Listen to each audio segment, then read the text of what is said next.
जय भीम जोहार। सभी साथियों को नमस्कार।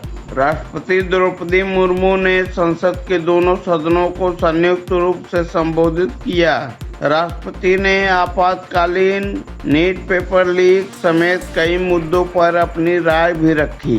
साथ ही 18वीं लोकसभा के सभी सांसदों को बधाई एवं शुभकामनाएं भी दी हैं। राष्ट्रपति ने कहा कि रिफॉर्म, परफॉर्म और ट्रांसफॉर्म के संकल्प ने आज भारत को दुनिया की सबसे तेजी से बढ़ने वाली अर्थव्यवस्था बना दिया है। वहीं राष्ट्रपति द्रौपदी मुर्मू को अभिभाषण पर विपक्षी दलों ने निशाना साधा है। बसपा सुप्रीमो मायावती ने भी अपनी प्रतिक्रिया दी है।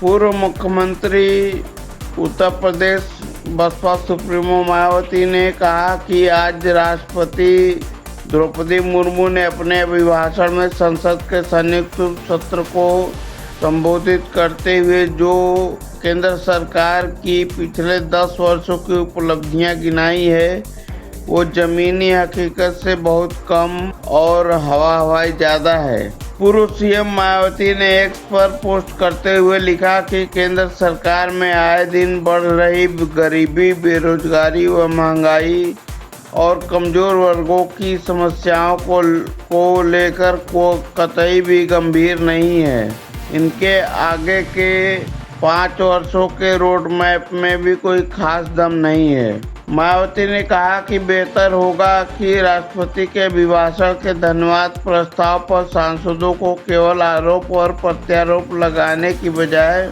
जनहित के जरूरी मामलों में सरकार का ध्यान जरूर आकर्षित कराना चाहिए। वहीं राष्ट्रपति द्रौपदी मुर्मू ने कहा कि मेरी सरकार अर्थव्यवस्था के तीनों स्तंभों विनिर्माण, सेवाएं और कृषि को बराबर महत्व दे रही है। पीएलआई योजनाओं और व्यापार करने में आसानी से बड़े पैमाने पर निवेश और रोजगार के अवसर बढ़ रहे हैं। पारंपरिक सेक्टर के साथ साथ सनराइज सेक्टर को भी मिशन मोड पर बढ़ावा दिया जा रहा है। राष्ट्रपति द्रौपदी मुर्मू ने अपने अभिभाषण में कहा कि देश में 6 दशक के बाद पूर्ण बहुमत वाली स्थिर सरकार बनी है। लोगों ने इस सरकार पर तीसरी बार भरोसा जताया है। लोग जानते हैं कि सिर्फ यही सरकार उनकी आकांक्षाओं को पूरा कर सकती है। उन्होंने कहा कि 18वीं लोकसभा कई मायनों में ऐतिहासिक लोकसभा है। इस लोकसभा का गठन अमृतकाल के शुरुआती वर्षों में हुआ था। यह लोकसभा देश के संविधान को अपनाने के 56 साल की भी साक्षी बनेगी।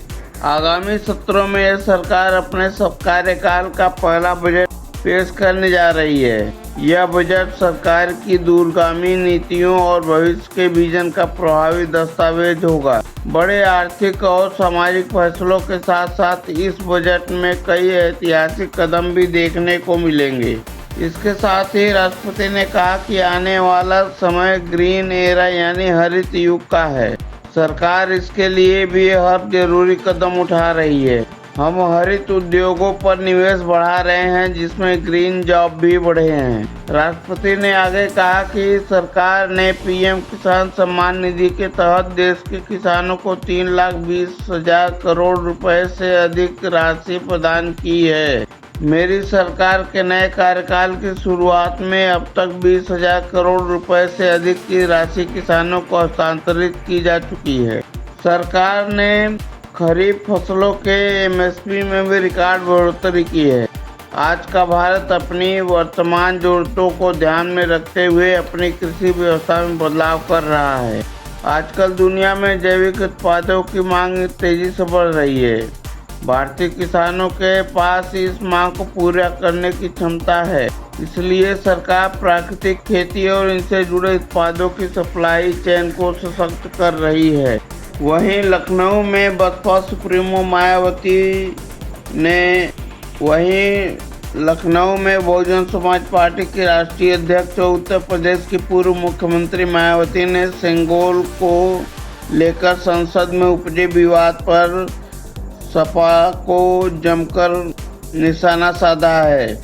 उन्होंने आम जनता को इस पार्टी के सभी हथकंडों से सावधान रहने की भी नसीहत दे दी है। बता दें कि समाजवादी पार्टी के सांसद आर.के. चौधरी ने संसद में सेंगोल की जगह संविधान को रखने की वकालत की थी। इसके बाद से लगातार विभिन्न राजनीतिक दलों के नेता समाजवादी पार्टी को घेर रहे हैं। सोशल मीडिया प्लेटफॉर्म एक्स पर बसपा सुप्रीमो मायावती ने भी समाजवादी पार्टी पर जमकर निशाना साधा है।